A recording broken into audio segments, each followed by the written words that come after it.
Grabe. Grabe naman, di ba? Di ka na Bakit po nag-report grabe, Tito Ronald? Di ka na nag-report sa Senado. Sinasahuran ka. Di ba?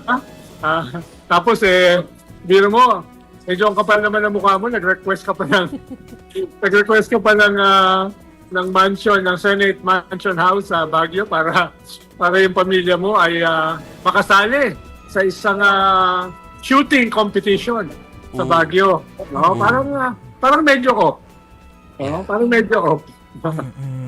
Pero, Kaya buti na lang, nireject ni Senate President Soto. yes. Para siguro sabi ni Sir, sobra naman yan.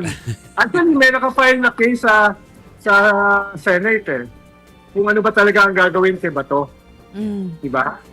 May ganun nga. Pero parang kung makapal ang mukha mo, wala kang pakialam dun sa naka-file na yon.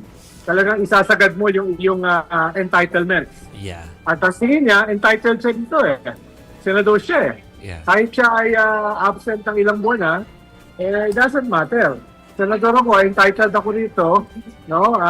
Binabayaran ng bayan itong mansion hotel na ito ng Senado, gagamitin ko. Yeah. Hindi nga para sa aking sarili, para sa aking pamilya.